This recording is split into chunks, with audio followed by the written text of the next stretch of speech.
Oh, it's Buccaneers time, and we getting closer to kickoff. Mike, you ready to get down to this face-off challenge, baby? You damn right. Let's get it.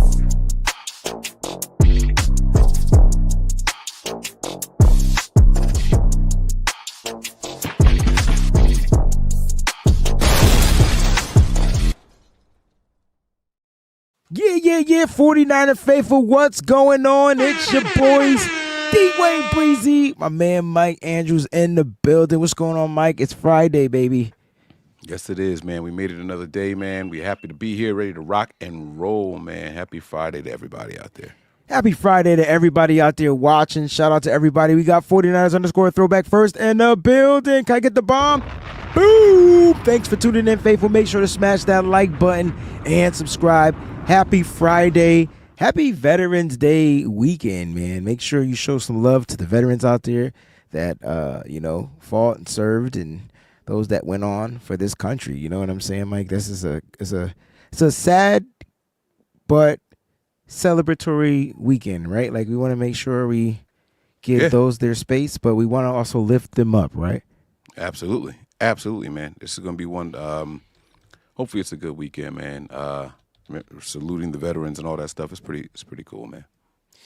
Well, Mike, it is Face-Off Friday, and what we do on this show is we typically face off a couple of positions, but I want to do it different, like, moving forward. Like, I really want to face off the teams and do kind of like a sneak peek preview to how we think that this game is going to go. Now, some updates with the San Francisco 49ers, Mike. I feel like the latest updates is that the San Francisco 49ers are pretty damn healthy going into Tampa Bay, meaning that Debo and Jordan Mason is no longer in the blue non-contact football jersey, which means they are going to be good to go. Kyle Shanahan already said that he expected Debo Samuel to play. Nick Bosa is expected. Like, everybody is expected to be out there suited up, man. What are your thoughts on the Niners going into Tampa Bay just fully freaking healthy?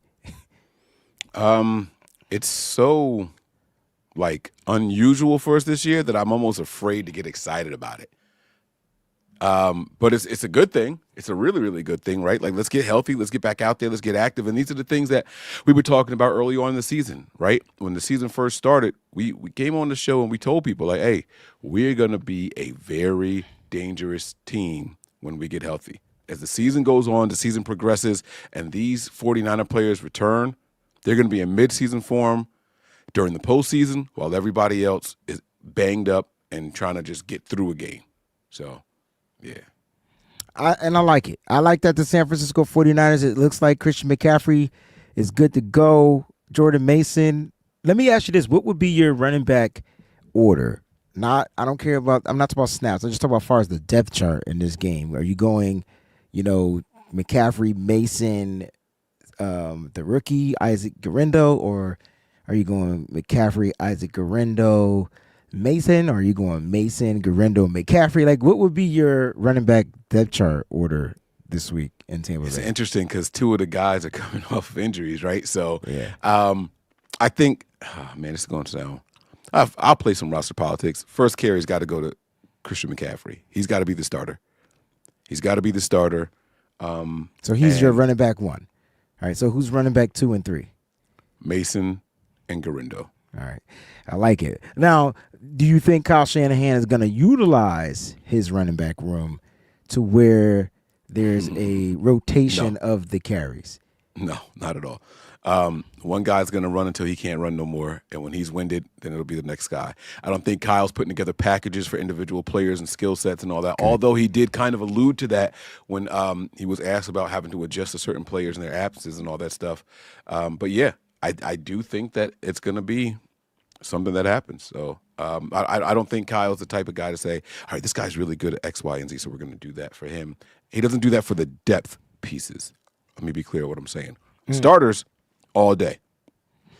So, Mike, I was doing my articles for WebZone because I write a couple of articles a week. I write about the top 5 threats as far as who I feel like the 49ers need to pay attention to from the Tampa Bay Buccaneers, and I'll give you my top 5. But check out the article. Also, you can check out the reel. I have a reel going on, my top 5 threats. Here are my 5 threats, and let me know if there's anybody you feel shouldn't be on this list or somebody you feel like you want to swap or whatever. Just let me know. All right, so number 1, Baker Mayfield.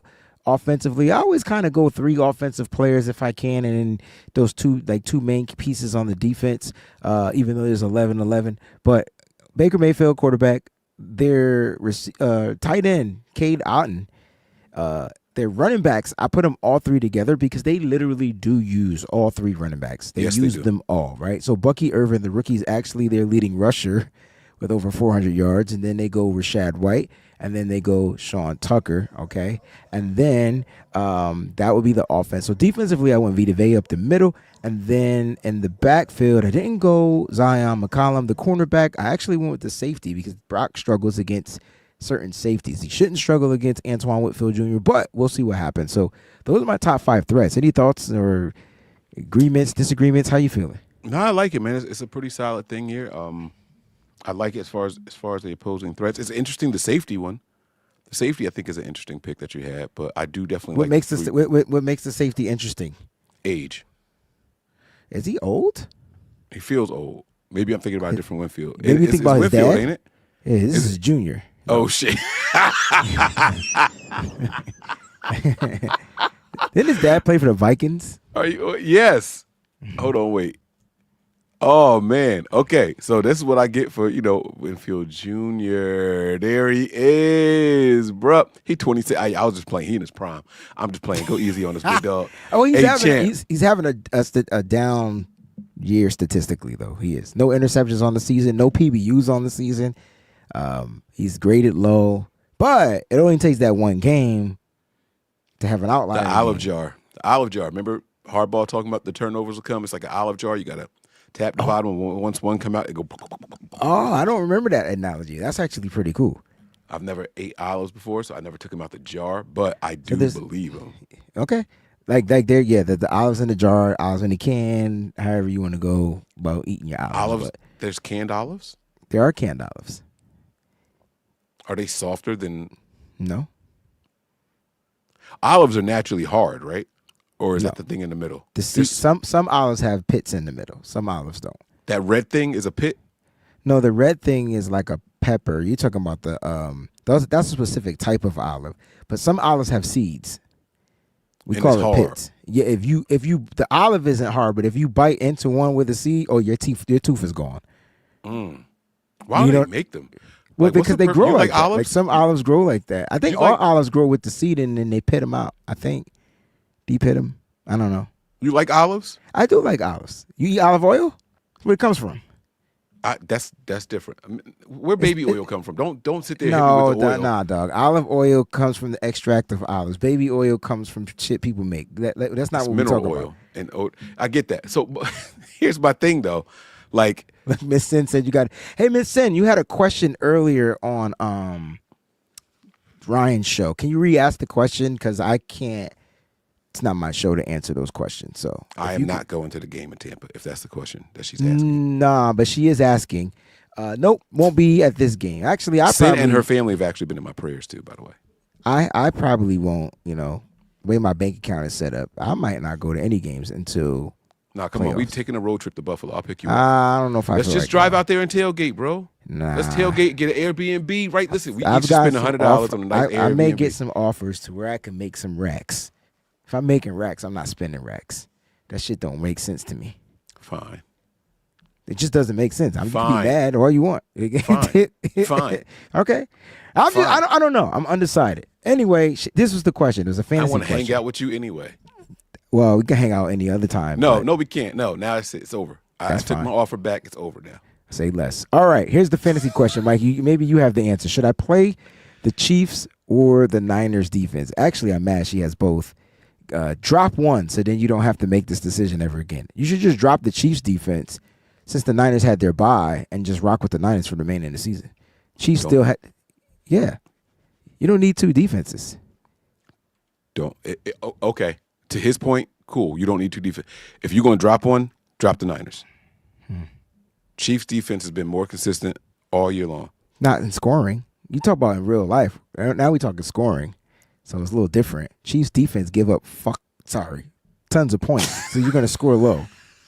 They don't give up a ton of points. They actually do give up a ton. They give up some to the Buccaneers. Who they play? They're giving up points. I don't know. I'm not gonna go through. It's not the fantasy football show, but I'm not gonna go through every You team told her that to they ask played. the question. I told her, and I gave her the answer. I see what you're saying. I said what you should do is go and get. If the Niners had their bye, Chiefs didn't have their bye yet, correct? So they're still gonna go on a She bye. meant So, this week, though. She Right. just meant this week. And, Right. and I was asking who they play this week. Not oh, I didn't know who that's have what they you played. meant. I thought you Yeah. meant who have they played. No. Yeah, the Yeah. Chiefs play the Broncos. But I'm It's a playing the Chiefs defense. divisional game. Nah, and that's the thing. The Broncos are scoring 20 plus points like a week. So unless the Chiefs get some turnovers, I know we all looking at Bo Nix like, yo, he's a rookie. Nah, he different. He a little different. He gonna run. He gonna scramble. He a little different. The And Niners gonna get run on. you know what's funny? It's Sean Payton versus Andy Reid. I'm actually about that life. That might be the game of the week. You like now that I think matchup? about it. I really do. It's like legend. It's like legend versus legend. So which coach can outcoach the other coach? And not each coach doesn't like to get outcoached. It's not like Kyle Shanahan who's still working on his legacy. Sean Payton has a legacy. I know the Broncos don't look great. They look weird, but they're winning games. They're the Broncos 4-4, right? They might be 5-3. The Broncos are 5. They're 5-4. They're 5-4. Okay. Yes. So, yeah, Broncos got a better record than the 49ers, y'all. they sure do. I would go with the Niners defense. That's just me personally, but it is to each You don't think that's a little bit of homerism in you? Like saying that? I mean, you're playing a team with no wide receivers And Baker just put okay. against a Chiefs defense that has a badass secondary. That's my point. Yo, you be proving my points every single time we do a show, bro. Why didn't the Niners throw on the Chiefs secondary? Oh, I know, because they blitzed the 49ers. Did they blitz Baker? Hell nah.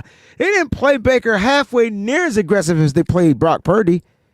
It'd be different matchups, bro. Like it'd be different attacks. It'd be different ways they come after him. I'm not trying to be a homer, but me personally, I say go with the Niners defense. I mean, you'll end up on the positive side. I think you'll end up positive either way. Yeah, and honestly, that's a fact. But And you're talking about a probably team splitting hairs of 1 or 2 points anyway. I don't think one team is going to be significantly better than the other this week. But here's my key though, Mike. You're talking about a divisional game, which I already know is going to be tough compared to a non-divisional game, just a conference game. Does that make sense? So that's why I would go Niners. That would be go Niners Bucks, opposed to going to a divisional game where the score might be 13-10, 17-14, 21-20, like that. Yeah. Okay. I hope that answered her question. All right, Mike, let's get into the show, man. Mike, 49ers, like I said, they seem or appear to be traveling healthy out to Tampa Bay. We talked about some stuff earlier this week.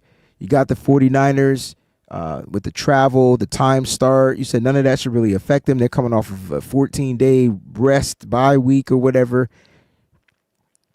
Mike, offensively, man, what are you looking for the 49ers to do in this game, man? I don't want to know Kyle Shanahan's game plan. I want to know what Mike is looking for. I want to see the resurgence of the running game. I want to see the 49ers running game come in here and look alive. This is going to sound crazy, right? When you have 2 of your 3 running backs banged up, you probably want to try to get away from that. But I want to have some confidence in these guys going forward. I want to know that CMC is back. I want to know that that shoulder isn't going to be a lingering issue for Mason. I want to see that those guys can go out there and actually perform, right? And then I do want to see us get back to some yak. I missed the passes across the middle. Forget scheme, game plan, all that stuff. I miss Brock hitting the 3-step, 5-step drop and just delivering a rocket right over the middle of the field, right between the hashes, and somebody catching and running. I want to see that. I want to see a run game that's fun to watch after the catch. It's cool, all the downfield stuff and run down the sideline. Ooh, nice route. Ooh, what a dot. Let me get excited about what the players do individually with the ball in their hands. So that's what I want. I want to see some of that. And we just talking about the offense side of the ball right now, or everything? Let's just focus on the offense. Just in the offense? Yeah. Okay. Yeah. So, I mean, that sounds like the two things, right? You want to see Brock throw the ball, middle of the field, receivers open, get some yak. You talked about running the ball. Specifically Pearsall. I want to see Pearsall and Jawan Jennings. I'm going to be watching that battle, see who gets more reps, see who gets their number called more often. I want to see how the Niners plan on using wide receiver 2 and 3. I think in the way it's gonna look is gonna look layered, right? So I would think Jawan Jennings would be the deeper middle route, and I would think across the field, and I think you use Pearsall underneath, right? And then you got Debo crossing the field the opposite way if they go with the 3 wide receiver sets, and so you can see this might be an actually big game for Debo Samuel.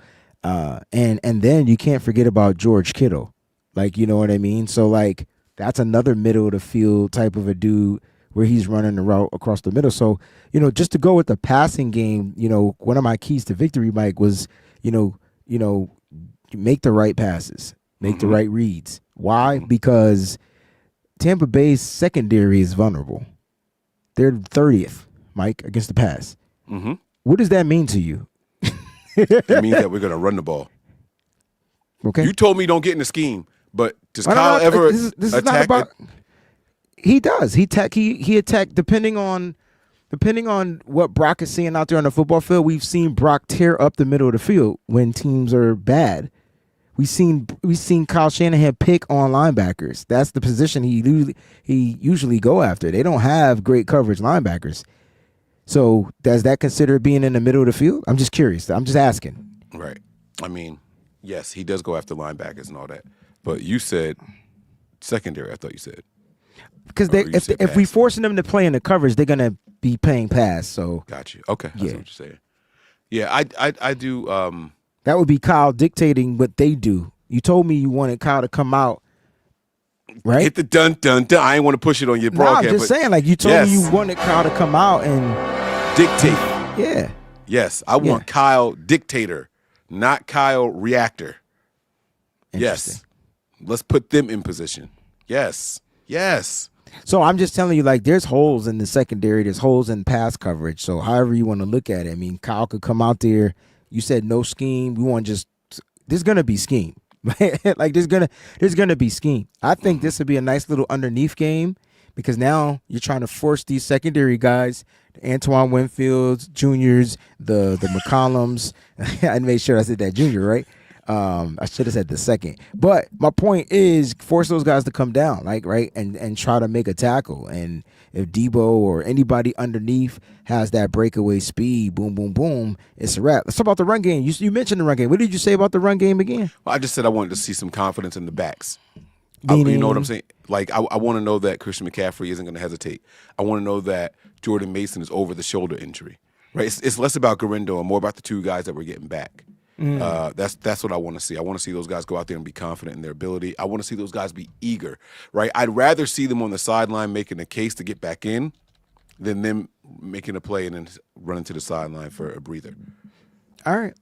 We got a couple questions. One from Nigel says, is this our second early game of the season? Yes, and there's only one more.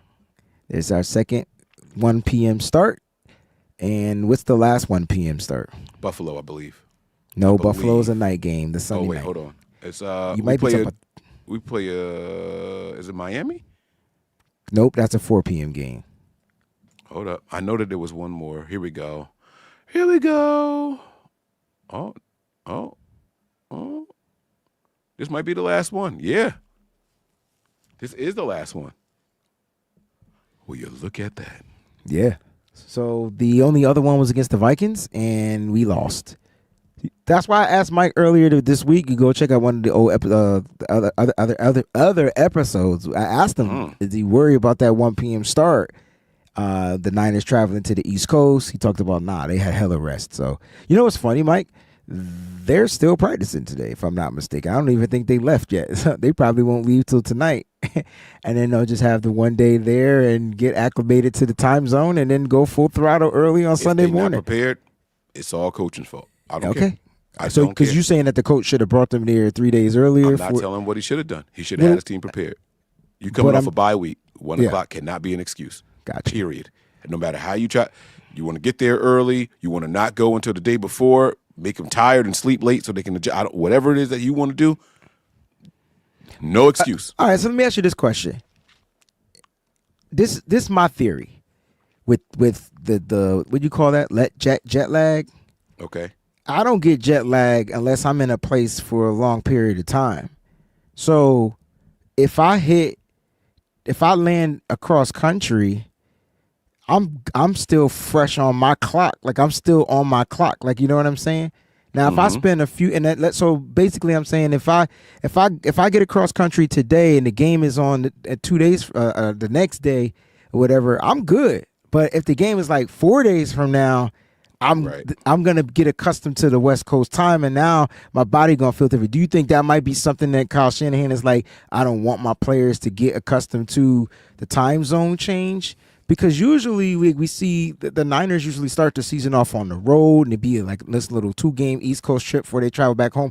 And so, do you think that's something Kyle might be taking into consideration? Because I never thought about it until literally right now, that my body doesn't react to the time zone unless I'm in that time zone for a specific period of time, like literally 2 to 3 days, and then I'm like, what's wrong? So I'm sleepy. So, yeah, like 3 days later. When I went to Vegas right after the Super Bowl, it took me probably about 24, 48 hours to adjust to the time difference, and I was there for a week. So it took a little bit of time to adjust, but this past trip to Seattle, maybe because of lack of sleep and flying and all that stuff, I made myself tired. So when I finally went to sleep and I woke up, I was back on the normal schedule, like right away. But I will say all that to say this 1 hour time difference for daylight savings was kicking my ass for the last 4 days, bro. Really? I don't know what. Yes. That's interesting. I'm sitting at home and I'm like, yo, I'm really tired. Why is it 8:45 p.m.? Like, what's happening right now, bro? So, I mean, I don't know, because I didn't do anything to adjust for the time, I guess. It's like, it's really like it was getting me. Let's talk about the offense one more thing before we flip the script to the defense. We got about 9 more minutes. I wanted to talk about the surgence and the, bringing back Christian McCaffrey. CJ Gray says Brock is going to get more zone now, which is what he's good at, which is so funny because he killed man coverage last year, but his best man beater is no longer here. Pause. Whatever. Brandon Ayuk is out for the season. So if he does get that zone coverage, this is where he's going to have a good day for you, Mike, especially across the middle of the field, because Brock can find them soft spots like none other, sort of like Baker Mayfield on the opposite side. My thing to you is with Christian McCaffrey being here, though, how does this change, or how does it change the game plan offensively, or does it just make the offensive game plan that's been implemented more executable? I'm going to go with the last option. You didn't even want to repeat that, Jack, right? Executable, yeah. If rumors are true and what they say is true about Christian McCaffrey and how he dictates coverage, glad you fixed that. We should be able to go out there and kind of have our way. The teams are supposedly respecting the threat of a running and pass catching Christian McCaffrey, and they have to shift coverage his way and things like that and of that nature. So yeah, we should be able to execute said game plans with a little bit more ease. My biggest concern in this game isn't going to be the targeting of players or Brock layering throws or anything like that. My only passing concern in this entire game, I think windows are going to be there. I think receivers are going to be open. I don't care if it's Debo. Debo going to run, and he's going to look like he's having the game of his life. I know he's coming back off of the little oblique thing and all. Get the ball over the defensive line, Brock, and we'll be okay. I get what you're saying. No batted down passes. I got That's you. it. And my thing for Brock, if he's watching or whatever, take what the defense is giving you, bruh. Like, you can run. You can run. Be confident in it. If you're not seeing your read there, you can't get that ball to your check down. Here's my thing. Play that smart football, right? We see teams do against us. We leave nobody in the middle of the field. If you got a quarterback that can step up in the pocket, they are going Audi 5,000 and they're going to get 15 to 20 yards because there's just nobody there to cover. If, Brock, you see that their linebackers are out of position, man, and there's nobody in the middle of the field, do what you do. Brock looks like he's coming back down to earth over the past couple of games when it comes to understanding what he's seeing out there on the football field. Do you think that this game starts with Brock just making the right plays, or the whole team got to do what they got to do, like, to help Brock out? Like, what do you think? I don't want the team helping Brock out. I want the team helping themselves out, which I guess in turn will be helping Brock Helping out. I Brock see what out. you're saying. You're saying like, don't run the wrong routes or make Right. sure you pick up your blocks. And all. You know what? Yeah. So fine. No Help false starts. No dumb stuff. No this. No self-inflicted wounds. Yeah. Like let's go out there and not beat ourselves. Yeah, like holding to me is to the official's discretion, right? I don't get mad at holds. I get mad because they force us to go backwards 10 yards. But I don't get mad and like if a player holds because come on, man, everybody holding. False starts piss me off. And it's funny because I feel like false starts should be 10 yards and holding should be 5 yards. That's just my theory. Like because the holds come down to the ref. False starts come down to the player making the mistake. Does that make sense? Right. Yeah. You know what I mean? Because like if I make a mistake and grab you with my pinky finger, and you called a hold, I'm like, what the? Hey, look, I've seen some holds that saved a quarterback's life before. So I mean, some holds need to be held. Like yeah, Yes. yeah. So I'm not going. All holds are not created equal. You know what They're I'm saying? definitely not. They're Yeah. definitely not. Let's talk about the defense, Mike. Let's finish this cap the show off. We got about 5 minutes. Talk about this defense, bro, because the 49ers defense, they make me a little nervous. They're going to be playing against a top-scoring offense. Baker Mayfield is going to come out there. He's a top 5 quarterback in just about every passing statistical category. He is number 2 now. He was number 1 2 days ago. He's number 2 now in touchdowns, right? And so... But you're not worried about this game, though. Okay. I know you're not worried about this game. Why am I not worried about this game? Because you, come on now. I know you confident in this game. This game right here. Oh, I'm we got the definitely bye confident, week. Mike, but I'm asking you, like, how do you feel this defense is going to come out? They're going to come out flat? I don't give a fuck if you had a bye week. No. We can't afford to start slow. We can't afford to do dumb stuff. We can't afford to miss tackles. We can't. So you telling me a bye week's going to fix the intent, the fundamentals? Oh, we still going to miss tackles. Nah, But I don't want to hear that. That's my point. Well, put your fingers in your ears. We're going to miss tackles. That's going to be part of the 49ers thing, right? We're going to miss tackles, guys. Let me just be very clear what I'm saying here because we're still going to continue to play that aggressive style of football. But one thing that we are going to benefit from is this bye week in this way. Devondre Campbell. He's going to be out there. He's going to play better. Fred Warner's going to have his confidence back in there where he's not looking over to see if it's a young Winters or if it's a young Bethune or whoever else might be playing linebacker over there. He's going to know that guy's going to do his job. Wayne talked about this like 2 or 3 weeks ago, that Fred plays different when he trusts the guy is going to be where he's supposed to be. He might not make the play, but I know he's going to be where he's supposed to be. And if he don't make the play, there should be a safety behind him to do it. We're going to see that version of Fred Warner. We're going to see a confidence-boosted defensive line as well. How many reinforcements are we talking about possibly getting back on the defensive side of the ball this week? We're talking about taking guys like Anderson and putting them back on the practice squad, right? Like we were sitting here convincing ourselves that the Niners didn't take an edge guy because we were getting some of the reinforcements back. It's a beautiful thing. It's a beautiful thing. And we know but they still got to, you know what my issue is? They got to come out and execute. They got to come out and adjust. They got to come out and adapt. They got to come out and, be put in the right positions, which comes down to coaching. Third down, that's my concern. You ask me what makes me nervous? Well, when I did my homework, Mike, because that's what I do, I did my homework. I said, you know what? I need the 49ers to be better at getting off the field on third down, right? And then I realized, wait a minute. I said, wait a minute. Well, it would help to know where the Tampa Bay Buccaneers rank on third down conversions. And I was like, maybe they suck. Motherfucker, they are second in converting third downs. I was like, wait a minute. Mike, you know who number 1 is? Just curiously, do you know who number 1 is? I'll just throw a team out there. The Chiefs. Do it. The Chiefs. The Chiefs were number 1. They convert 7.3 third downs per game. The Tampa Bay Buccaneers convert 6.3 third downs per game. The Niners give up 5.6. And I'm saying to myself, shit. Damn.